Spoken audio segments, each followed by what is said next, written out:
민수기 6장 23절에서 27절의 말씀 우리 함께 읽도록 하겠습니다.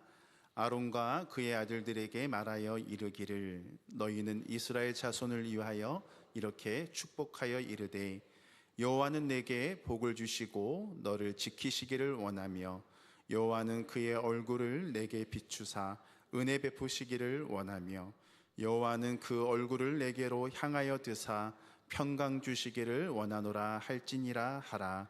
그들은 이같이 내 이름으로 이스라엘 자손에게 축복할지니 내가 그들에게 복을 주리라. 아멘. 기도하겠습니다. 우리에게 복된 날을 허락해 주시고 온 가족, 온 세대가 모여 하나 되어 예배하게 하여 주시니 참 감사합니다.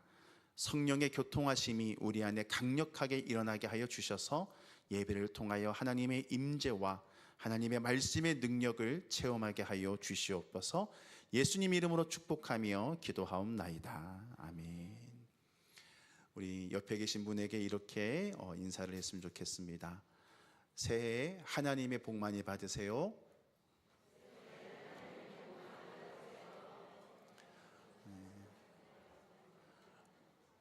우리 어르신들은 잘 하시는데 우리 아동부 아이들은 이렇게 세뱃돈을 많이 받아서 배가 불러서 그런지 별로 축복의 말 안 하는 것 같아요. 우리 어린 아이들을 향해서 우리 새해 하나님 복 많이 받아라 축복의 인사 한번 했으면 좋겠습니다.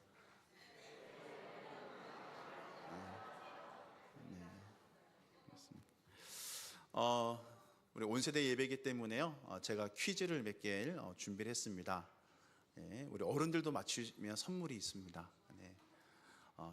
퀴즈를 먼저 내면 이 단어의 뜻을 아시는 분에게 제가 준비한 선물을 드리려고 합니다. 개치넷쇠라는 말이 있습니다. 개치넷쇠. 줄임말 같지만 사실은 우리 순우리말입니다. 혹시 이 말의 뜻을 아시는 분 계십니까? 개치넷쇠. 제가 준비한 선물은 아무나 받기가 어려운 그런 문제만 내고 있습니다. 제주도 말로는요 허쉬라고 합니다. 허쉬. 허쉬. 우리 아동부 아이들은 뭐 이렇게 뭔가 서로 입을 가리고 있는데 혹시 이 뜻을 아는 사람 있습니까? 허쉬. 뭐 에이쉐라는 말도 있고 한데 그러면 이제 조금 쉬운 같은 말인데 외국에서는 어떻게 말을 하는가 하면 bless you라고 합니다. bless you. 그럼 어떤 상황에서 이 말을 할까요? 손을 들고 얘기해 주시면 민정자매 뭐라고 얘기한 것 같은데? 오, 잠깐 앞에 나오세요. 준비한 선물을 드릴게요.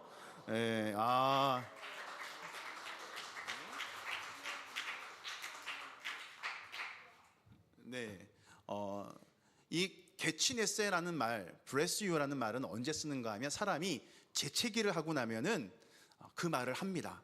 그래서 개치넷세라고 하면은 그 재채기를 한 사람이 이 말을 하게 되면 감기가 안 걸린다 이래서 순우리 말입니다. 그래서 우리가 뭐 어떤 이렇게 그 힘을 줄 때 뭐 으라차 뭐 이런 말을 하는 것처럼 개치넷세라는 말은 순우리 말로 재채기를 한 다음에 감기가 안 들리도록 하는 거고요.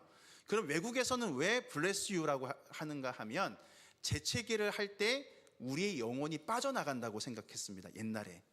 그래서 그 영혼이 빠져나가지 않도록 하나님께서 복 주시기를 원해, 하나님께서 너와 함께 하시기를 원해 라는 의미로 bless you라고 이렇게 옆에 사람이 축복해 줬다라고 합니다. 우리는 그 어제 오늘 1년 중에서 가장 많이 복을 이렇게 축복해 주는 그런 날을 보내고 있습니다.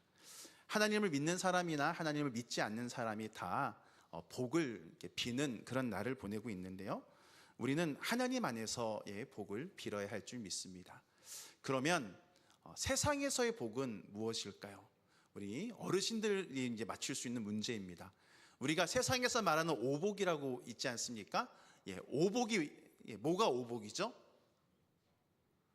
우리 아이들도 맞춰도 됩니다. 오복, 세상에서 말하는 오복이 뭐가 있습니까? 오복. 5개의 복. 우리 어르신들도 다 아실 거라 생각을 하는데, 뭐가 있죠? 수, 오래 사는 거, 부자가 되는 거, 강령, 건강한 것, 유호덕, 남에게 선행을 베푸는 것, 고종명, 천수를 다하여서 잘 죽는 것, 이것이 사서삼경에 나오는 오복이라고 합니다. 우리가 일반적으로 이렇게 대대로 내려오는 서민의 층에서 말하는 오복은 이빨이 아프지 않은 것, 치아가 좋은 것, 자손이 많은 것, 부부가 해로하는 것, 손님을 대접할 수 있는 그러한 여유가 있는 것, 명당에 묻히는 것, 이것이 일반적으로 말하는 오복이고요. 사서삼경에서는 수부, 강령, 유호독, 고종명이라는 것이 세상의 복입니다. 그러면 성경에서 말하는 복은 무엇을 의미할까요? 성경에서 말하는 복의 의미를 알기 위해서는 우리는 조금 전에 제가 설명했던 블레스라는 단어를 우리가 이해하면 됩니다. 이 블레스라는 단어의 어원은 어디서 나왔는가 하면 바라크라는 히브리어에서 유래가 되었습니다. 이 바라크는 축복이라는 뜻인데요, 이 바라크라는 단어는 무릎을 꿇다, 엎드리다라는 단어에서 유래된 글자가 바로 바라크입니다. 세상의 복은요, 무엇인가? 다른 사람들이 나에게 무릎을 꿇는 것이 세상의 복입니다. 내가 다른 사람들보다 더 돈을 많이 가지고 힘을 가지고 내가 능력을 가져서 다른 사람들이 내 앞에서 무릎을 꿇을 정도의 그런 것을 가지는 것이 세상의 복이라면, 하나님의 복은 우리가 하나님 앞에 무릎을 꿇는 것이 하나님의 복임을 믿으시길 바랍니다. 그러면 어떻게 하나님 앞에 무릎을 꿇는 게 복일까요? 오늘 본문 말씀 24절 말씀 함께 읽도록 하겠습니다. 여호와는 내게 복을 주시고 너를 지키시기를 원하며. 아멘. 세상의 복은요, 내가 노력해서 얻는 것입니다. 그런데 하나님의 복은 내가 노력해서 그것을 차지하는 것이 아니라 하나님이 우리에게 복을 주시는 분이심을 믿으시길 바랍니다. 하나님이 우리에게 복을 주시는 것이, 하나님이 우리를 지켜주시는 것이 성경에서 말하는 복입니다. 그렇기 때문에 하나님의 복을 받기 위해서 우리는 무엇을 해야 하는가? 하나님 앞에 무릎을 꿇는 것입니다. 하나님 앞에 예배를 드릴 때 하나님께서 우리를, 예배를 드리는 우리를 통해서 축복의 통로로 삼아 주심을 믿으시길 바랍니다. 우리 아동부 아이들에게 묻겠습니다. 여러분, 예배 드리는 것이 쉬워요, 어려워요? 쉽다고 말하는 친구도 있고 어렵다고 말하는 친구도 있어요. 예배를 드리는 것이 참 어렵습니다. 특히 어린아이 때는 더 힘듭니다. 왜요? 막 움직이고 싶고 말하고 싶고 그냥 장난치고 싶고 내가 하고 싶은 것을 하고 싶은데, 특히 어른 예배 오면은 더더욱 그걸 못하는 거예요. 저희가 지금 작년부터 온세대 예배를 드리는데 오늘이 제일 아이들이 조용했어요. 처음에 온세대 예배 드릴 때는 막 기도할 때도 떠들고 막 장난치고 그런데, 지금은 자꾸 예배를 같이 드리다 보니까 이 아이들이 예배 가운데 조용하게 예배를 드리고 있습니다. 이제 아는 거죠. 아, 어른 예배는 이렇게 드리는 거구나 알고 적응한 것입니다. 이 예배를 드리는 것이 참 어렵고 힘들죠. 내가 하고 싶은 대로 하지 못하기 때문에. 그렇지만 우리의 몸과 마음을 하나님 앞에 예배 드리기 위해서 하나님 앞에 드리면 하나님께서 우리에게 하나님만이 주실 수 있는 복을 주심을 믿으시길 바랍니다. 그래서 예배라는 단어가 아바드라는 단어인데 역시 무릎을 꿇다라는 그런 의미입니다. 우리 중고등부 친구들은 그 이승윤이라는 그 가수 알죠? 이승윤.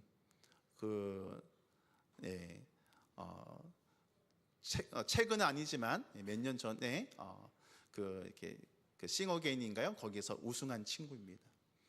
그 이승윤이라는 이 친구가 우리 한국 교계에 정말 존경받는 이재철 목사님의 아들입니다. 그런데 이 이승윤이라는 친구도 그 형도 참 이렇게 유튜버로 상당히 유명한 그런 유튜브 이승국인데요. 이 두 아들이 어떻게 이렇게 잘 자라났을까? 그 배경에는 그 이재철 목사님의 부인 되시는 정혜주 사모님께서 이 아이들을 어릴 때 믿음의 훈련을 시켰기 때문입니다.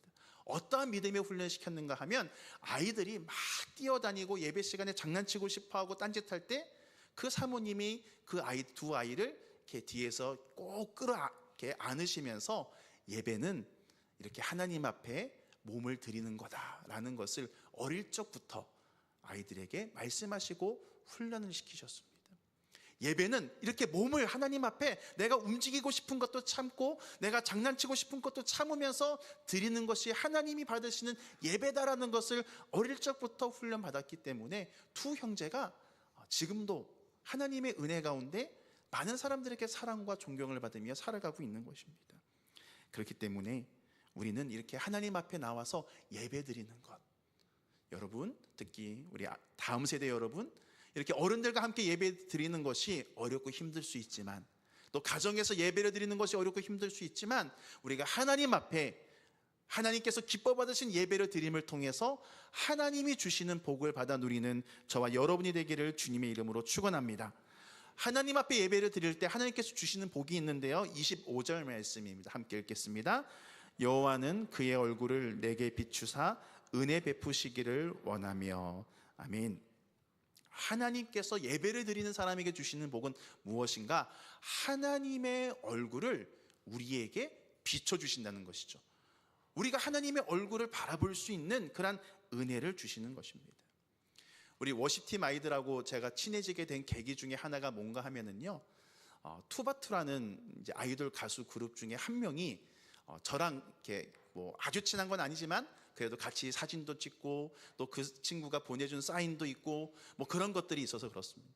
그래서 제가 그 친구한테 부탁을 해서 우리 워십팀 아이들의 이름을 적고 사인을 해서 얼마 전에 우리 워십팀 아이들에게 이렇게 다 한 장씩 다 줬습니다.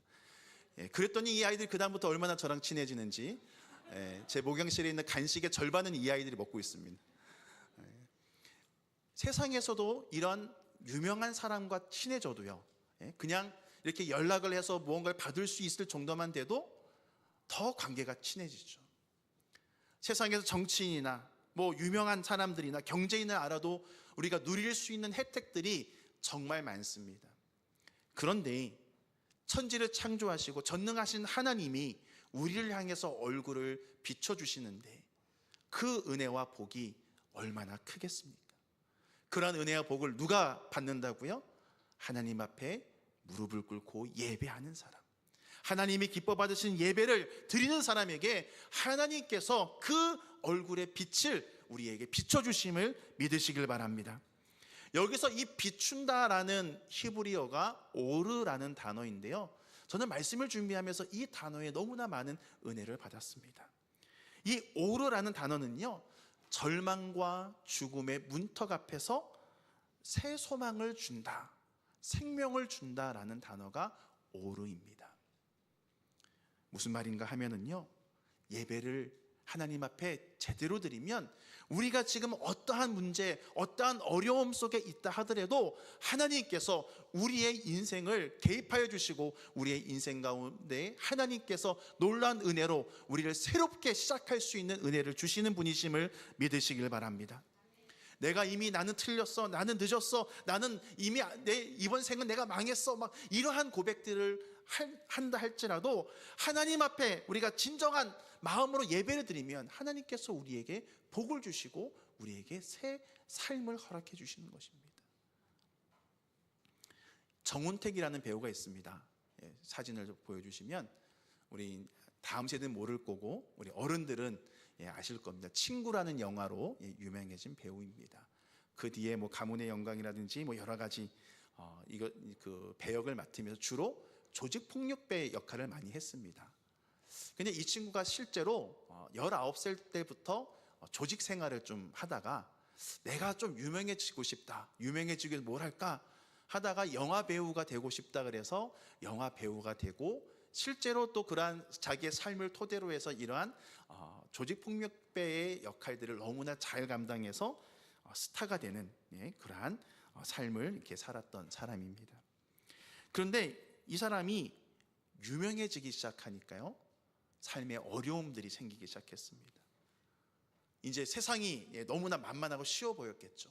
그래서 2011년에 술자리에서 폭행을 하다가 그것이 언론에 알려지게 되고, 또 2013년에 무면허 운전을 해서 또 문제가 되고, 2015년도에 대리기사를 폭행하는 영상이 또 이렇게 돌게 되면서 완전히 배우로서의 삶이 무너지게 됩니다. 전과 3범이라는 그러한 일들을 이렇게 겪게 되죠. 자살까지 생각을 하고 시도했던 그러한 삶을 살았습니다. 안 그렇겠습니까? 유명인인데 무려 3번이나 이러한 잘못을 했다면 나는 더 이상 내 인생은 끝났다라고 생각을 하고 포기할 수밖에 없었던 것이죠. 경제적으로도 너무나 상황적 어려운 가운데, 그래서 그 고통 가운데 있는데 마음속에 교회라도 한번 가봐야 되겠다라는 생각이 들었대요. 한데 이 정운택 씨의 집안은 대대로 불교 집안이었습니다. 근데 무엇 때문에 그 생각이 들었는지 모르겠지만 교회를 가면 좀 내가 숨을 쉴 수 있지 않을까라는 생각을 하게 되고 그냥 무작정 한 교회에 들어가게 됩니다. 그 교회에 들어가서 하나님을 만나게 되고 또 성경 공부를 하게 되면서 이분이 다시 인생의 소망을 가지게 되었습니다. 이분이 지금 어떤 일을 하시는가 하면은 몽골에 교회를 세우고 십자가를 세우는 그런 선교사의 사역을 하고 얼마 전에 목사 안수를 받았다라는 이야기를 이렇게 듣게 되었습니다. 배우로서 정말 불가능한 상황 속에, 인생이 이제 끝났다라고 하는 그 상황 속에서 하나님 앞에 나아가고 하나님 앞에 예배함을 통해서 하나님께서 새로운 인생을 살아갈 수 있도록 이끌어 주신 가장 좋은 예라고 생각되어집니다. 사랑하는 성도 여러분, 우리의 인생이 희망이 없을 때, 나는 이미 틀렸어 라고 생각할 때 하나님 앞에 진정한 예배를 드림을 통해서 하나님이 우리에게 얼굴을 비춰주시고 은혜 베푸심을 경험하는 우리 믿음의 기성세대가 되기를 주님의 이름으로 축원합니다. 우리 다음 세대 친구들도 마찬가지입니다. 벌써 중학교 올라가면서 나는 이미 틀렸어, 나는 이제 공부도 못하고 나는 뭐 친구도 없고, 여러분 인생을 포기하기에 중학교에 고등학교 때 청년 때 포기하기에 너무나 인생이 아깝지 않습니까? 하나님이 여러분과 함께 하신다면, 하나님이 여러분들에게 복을 주시고 은혜 베푸기 시작하신다면 여러분의 인생은 하나님 안에서 멋지게 여러분들의 인생이 변화됨을 믿으시길 바랍니다.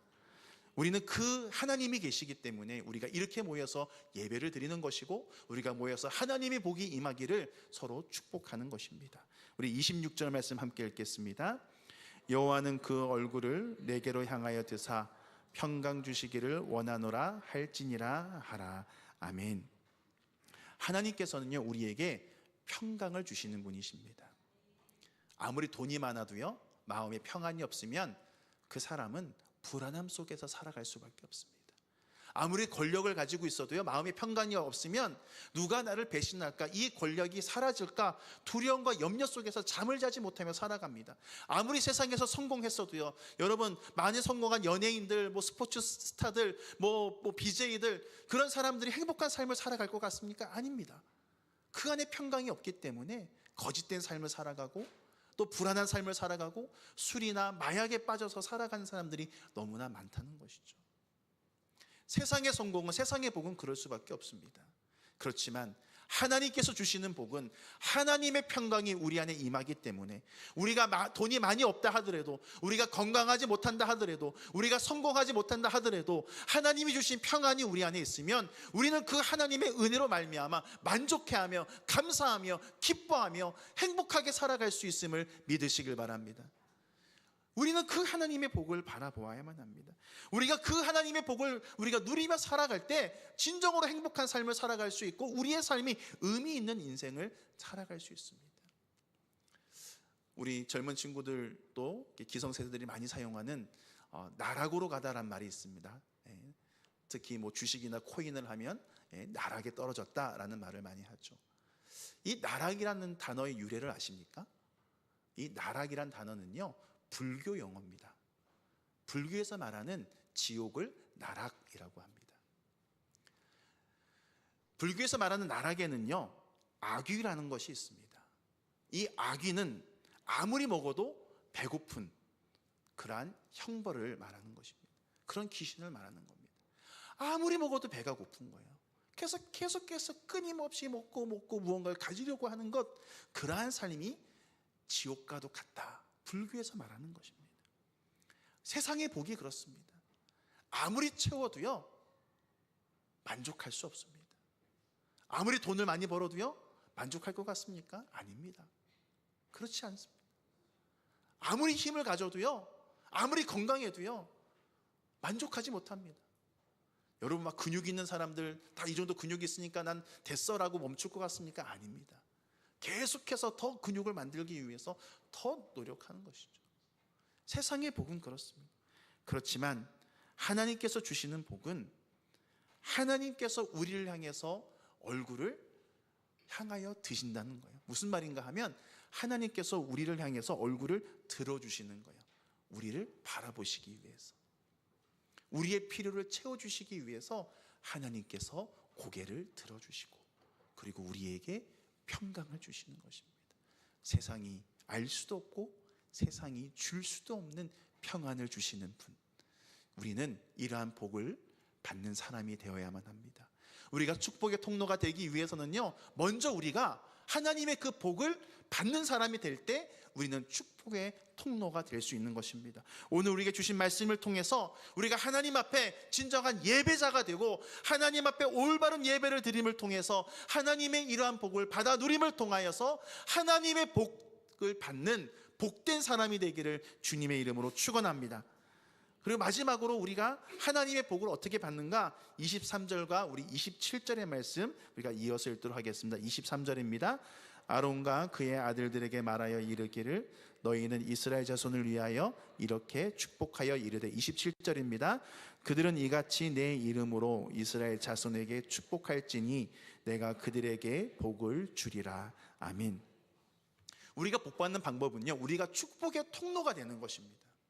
우리가 축복의 통로가 되면, 우리가 자꾸 복을 빌어주는 사람, 자꾸 축복하는 입술이 되면 하나님께서 우리를 축복의 사람으로 먼저 만들어 주신다는 것이죠. 그래서 우리는 자꾸 다른 사람들을 축복하는 인생이 되어야만 합니다. 특히 우리 부모 세대들이 자녀들에게 자꾸 저주의 말을 할 때가 많습니다. 네가 이래서 먹고 살겠니? 네가 이래서 성공하겠니? 이런 말들을 우리 아이들이 들으며 자라오면은요, 우리 아이들의 마음은 자꾸 부정적일 수밖에 없습니다. 아무리 속을 썩여도 우리가 하나님의 축복의 언어를 가지고 자녀들에게 축복의 통로가 되는 부모가 되기를 주님의 이름으로 축원합니다. 우리 다음 세대들이 은혜 받기 시작하고 있습니다. 그런데 문제는 우리 또 다음 세대 친구들이에요. 여러분들 이렇게 바깥에서 노는 소리가 다 들리는데요, 너무 욕을 많이 해. 왜 이렇게 욕을 많이 하는지 모르겠어요. 한데 우리가 자꾸 욕을 하게 되면 우리의 삶도 그렇게 부정적으로 파괴적으로 됩니다. 여러분들도 축복의 언어가 되는, 축복의 통로가 되기를 주님의 이름으로 축원합니다. 우리는 축복을 많이 해야 돼요. 성경에 보면 예수님께서 뭐라고 말씀하셨는가? 전도하러 갈 때 가서 복을 빌라 그랬어요. 그래서 그 복이 합당하면 그 복이 그 집에 임할 것이고, 그 복이 합당하지 않으면 어떻게 된다고요? 그 복이 내게 돌아올 것이다. 그래서 우리는 자꾸 축복을 하면은요, 그 합당한 사람에겐 그 사람이 복을 받아서 좋고, 그것이 합당하지 않으면 정말 욕할 수밖에 없는 친구들을 축복하면 그 축복이 여러분들에게 돌아옴을 믿으시길 바랍니다. 부모 세대 여러분 마찬가지입니다. 자녀들에게 정말 저도 부모가 되니까 자꾸 뭔가 지적하고 뭐라고 할 게 많죠. 그렇지만 오늘 말씀을 통해서 우리가 축복의 통로가 되어서 우리 자녀들에게 계속 축복의 말, 축복의 기도를 함을 통해서, 우리가 축복의 언어를 통해서 우리 삶이 내가 축복의 통로가 되어서 나를 통해서 하나님의 복이 흘러가는 그러한 복된 삶을 살아가는 저와 여러분이 되기를 주님의 이름으로 축원합니다. 그래서 오늘 우리가 예배 시간을 통해서 또 서로 축복하고, 또 예배 마치고 또 이렇게 또 축복하는 시간들을 통해서 정말 우리 보목교회가 서로 축복하고 축복의 언어, 믿음의 언어, 칭찬과 격려와 긍정의 언어로 가득해질 수 있는 그러한 행복한 교회, 사랑이 넘치는 교회가 되기를 주님의 이름으로 축원합니다. 우리 이 시간에 먼저 옆에 분을 향해